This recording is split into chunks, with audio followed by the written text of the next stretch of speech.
संजय झा जी, नित्यानंद जी, सभी लोग जनता का अभिवादन करेंगे। एक बार करतल ध्वनि से माननीय प्रधानमंत्री जी का हम सभी लोग। हमारी सरकार बनी है तब से कानून का राज है। अब कोई झगड़ा झंझट नहीं होता है। सभी के लिए काम किया है, चाहे हिंदू हो, मुस्लिम हो, अपर कास्ट हो, पिछड़ा हो, अति पिछड़ा हो, दलित हो, महादलित हो, सबके लिए हुआ इन दिनों काम को और आगे बढ़ाया गया है। आगे बिहार में और ज्यादा काम होगा और यहाँ जो भी कमी रहेगी उसे पूरा किया जाएगा। और जहाँ पर एनडीए के 10 उम्मीदवार मौजूद हैं और उसके बाद जदयू के सराय रंजन से श्री विजय कुमार चौधरी, कल्पना से श्री महेश्वर हजारी, वारिसनगर से डॉक्टर मांजरिक, मुनाल समस्तीपुर से श्रीमती अश्वमेध जिला के हृदय स्थली समस्तीपुर के यही पवित्र धरती हम हृदय से प्रणाम करै छी। ई धरती माता सीता आ राजा जनक के तपस्या से पावन बनले है। हम थनेश्वर मंदिर, बाबा कुशेश्वरनाथ, श्यामा माई, विद्यापति धाम आज संपूर्ण मिथिला के आस्था स्थल के श्रद्धा पूर्वक नमन करै छी। साथियों, लोकतंत्र के महापर्व का बिगुल बज चुका है। पूरा बिहार कह रहा है, फिर एक बार एनडीए सरकार, फिर एक बार सुशासन सरकार, जंगल राज वालों को दूर रखेगा बिहार। साथियों, मैं आप सभी के इस प्यार में, इस अपनेपन से अभिभूत हूं। मैं एक सच बता दूं,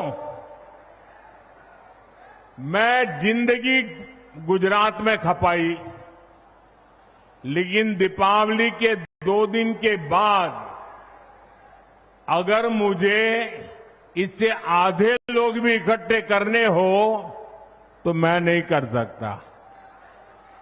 इतनी बड़ी तादाद में आपका आना, त्योहारों के बीच आना, ये आपका प्यार, आपके आशीर्वाद हम सबके लिए एक बहुत बड़ी शक्ति है। मैं आप सबका सर झुका करके नमन करता हूं। इस समय आप जीएसटी बचत उत्सव का भी खूब आनंद ले रहे हैं और कल से छठी मैया का महापर्व भी शुरू होने जा रहा है। ऐसे व्यस्त समय में भी आप इतनी विशाल संख्या में यहां आए हैं। समस्तीपुर का ये जो माहौल है, मिथिला का जो मूड है, उसने पक्का कर दिया है नई रफ्तार से चलेगा बिहार, नई रफ्तार से चलेगा बिहार जब फिर आएगी एनडीए सरकार, जब फिर आएगी एनडीए सरकार। भाइयों बहनों, आज का दिवस मेरे जीवन का अत्यंत महत्वपूर्ण दिवस है। यहां आने से पहले मैं कर्पूरी ग्राम गया था। वहां मुझे भारत रत्न जननायक कर्पूरी ठाकुर जी को श्रद्धापूर्वक स्मरण करने का, उन्हें नमन करने का अवसर मिला। ये उनका ही आशीर्वाद है कि आज हम मेरे जैसे यहां बैठे हुए, चाहे नीतीश जी हो, रामनाथ जी हो, सब हम जैसे पिछड़े और गरीब परिवारों से निकले लोग इस मंच पर खड़े हैं। आजाद भारत के सामाजिक न्याय लाने में, गरीब और वंचितों को नए अवसरों से जोड़ने में भारत रत्न जननायक कर्पूरी ठाकुर जी की भूमिका बहुत बड़ी रही है। वो मां भारती के अनमोल रत्न थे। उन्हें भारत रत्न से सम्मानित करने का सौभाग्य हमारी सरकार को मिला। ये हमारे लिए सम्मान की बात है। साथियों, हमारी सरकार भारत रत्न जननायक कर्पूरी ठाकुर जी को प्रेरणा पुंज मानती है। वंचितों को वरीयता, पिछड़ों को प्राथमिकता, गरीब की सेवा, हम इस संकल्प के साथ आगे बढ़े हैं। आप मुझे बताइए, गरीब को पक्का घर देना ये गरीब की सेवा है कि नहीं है? मैं दोबारा पूछता हूं, मुझे बताइए, गरीब को पक्का घर देना ये गरीब की सेवा है कि नहीं है? गरीब को मुफ्त अनाज देना गरीब की सेवा है या नहीं? मुफ्त इलाज, शौचालय, नल से जल, सम्मान का जीवन जीने के लिए हर सुविधा एनडीए सरकार दे रही है।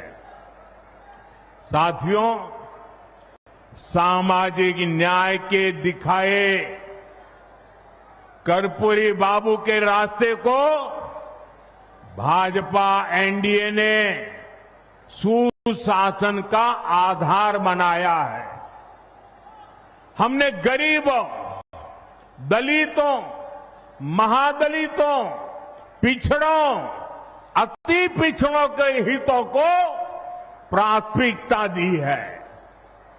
ये हमारी सरकार है जिसने सामान्य वर्ग के गरीबों को 10% आरक्षण देने का महत्वपूर्ण निर्णय लिया।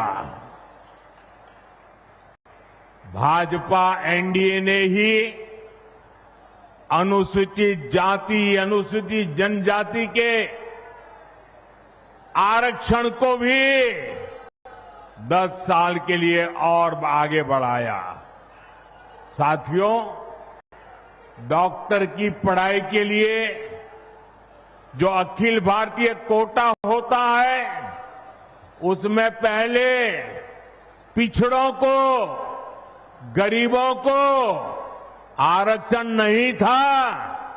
ये संविधान लेकर के जो गुमराह करते हैं ना, तब ये फायदा लाभ, ये हक नहीं मिलता था। एनडीए सरकार ने ही ये प्रावधान किया।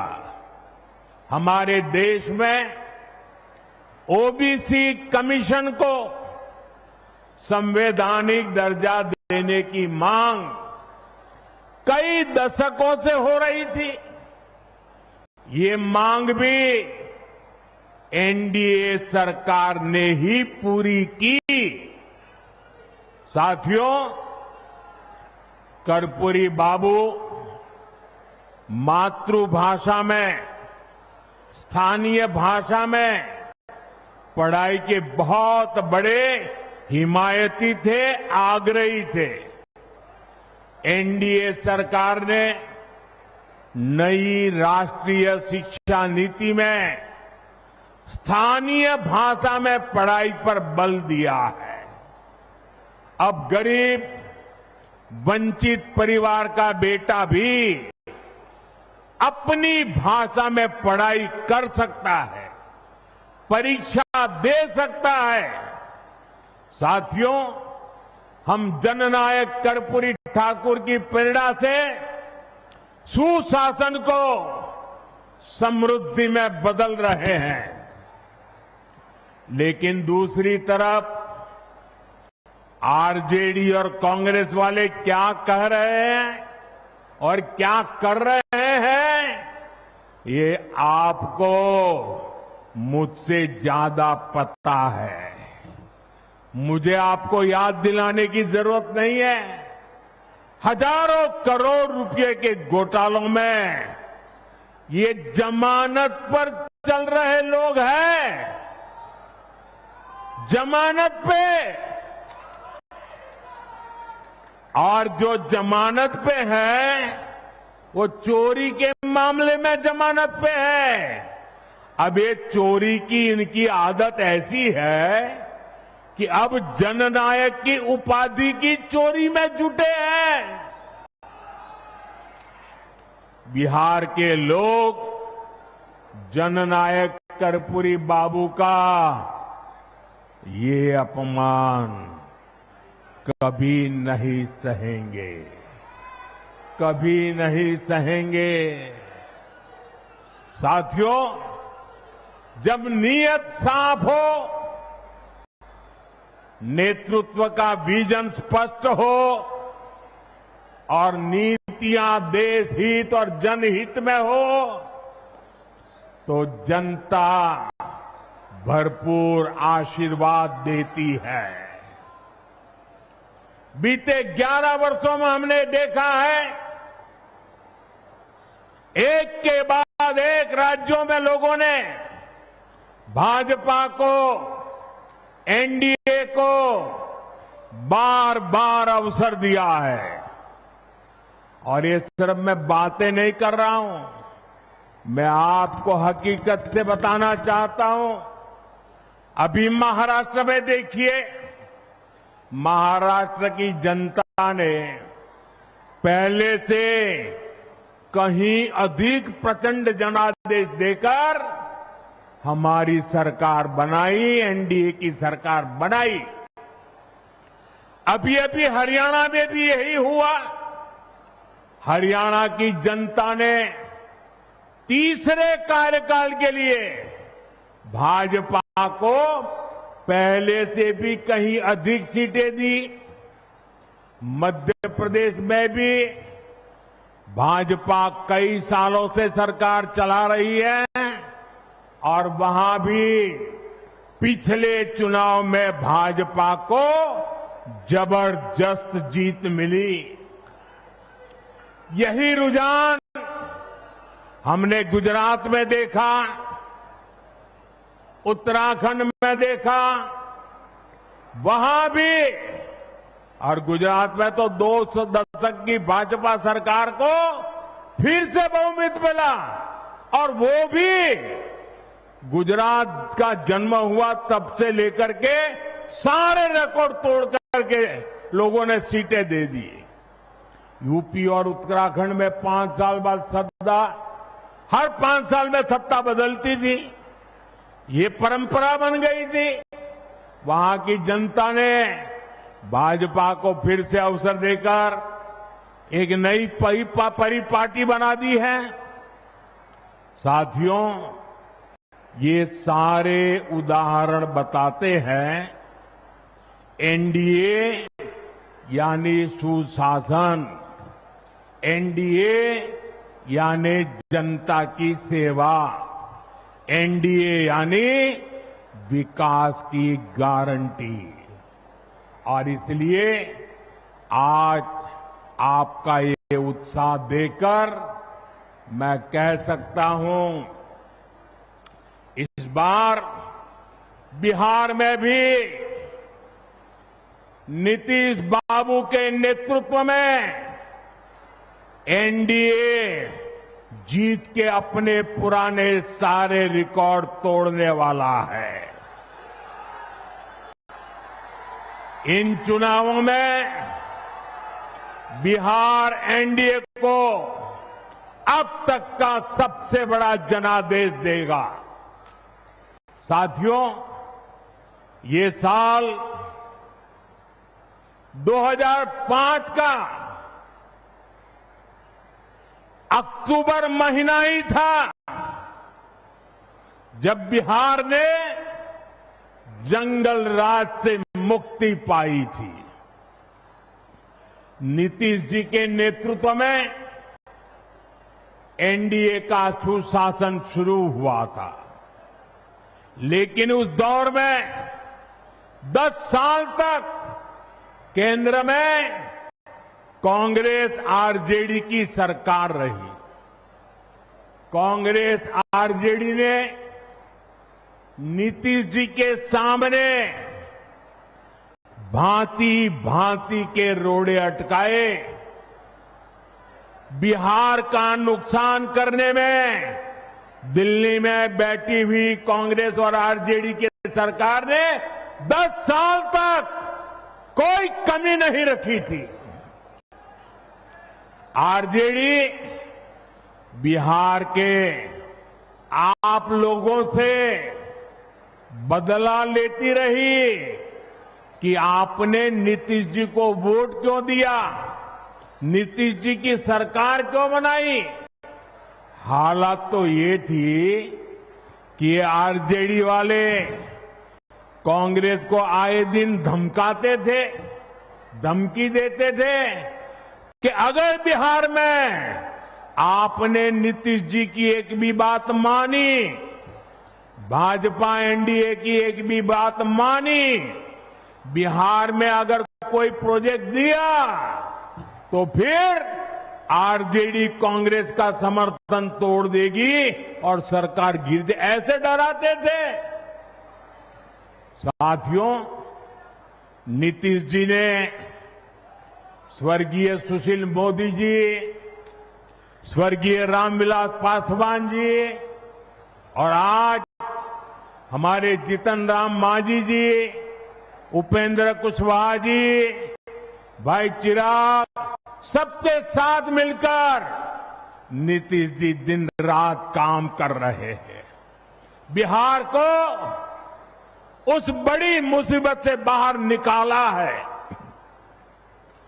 अब 2024 के बाद से बिहार में विकास का एक नया दौर शुरू हुआ है।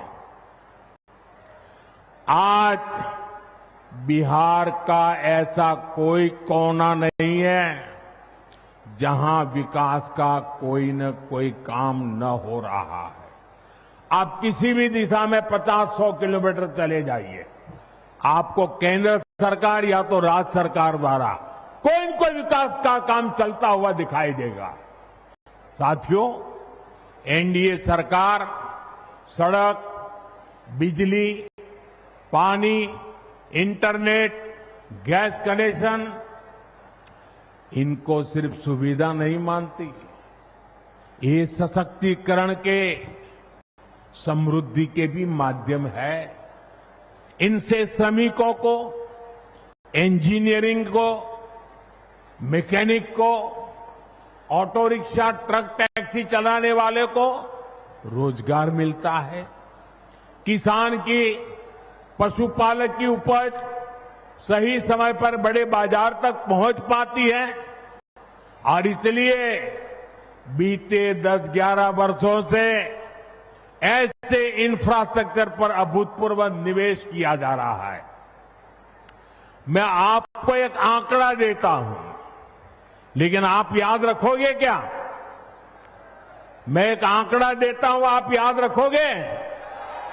जरा मुझे जोर से बताइए, आप याद रखोगे? इधर आप याद रखोगे? इतनी बड़ी माताएं आई हैं, आप याद रखोगे? कांग्रेस के समय में बिहार को जितना पैसा मिला था उससे 3 गुना ज्यादा पैसा भाजपा एनडीए की सरकार ने बिहार के विकास के लिए दिया है। 3 गुना ज्यादा। अब जब 3 गुना ज्यादा पैसा आएगा तो विकास भी तो 3 गुना तेजी से होगा कि नहीं होगा? आप देखिए, समस्तीपुर से पूर्णिया के लिए 6 लेन हाईवे बन रहा है, नई रेल लाइनें बन रही हैं, बिहार में वंदे भारत जैसी तेज ट्रेनें चल रही है, दरभंगा में एयरपोर्ट बना है, बिहार में बिजली के नए नए कारखाने लग रहे हैं। साथियों, आज बिहार में एक माहौल बना है, ज्यादा से ज्यादा निवेशक बिहार आना चाहते हैं, यहां फैक्ट्री लगाना चाहते हैं, नई कंपनियां खोलना चाहते हैं। मेरी बात आप लिख रखिए, वो समय दूर नहीं जब बिहार के जिले जिले में हमारे युवाओं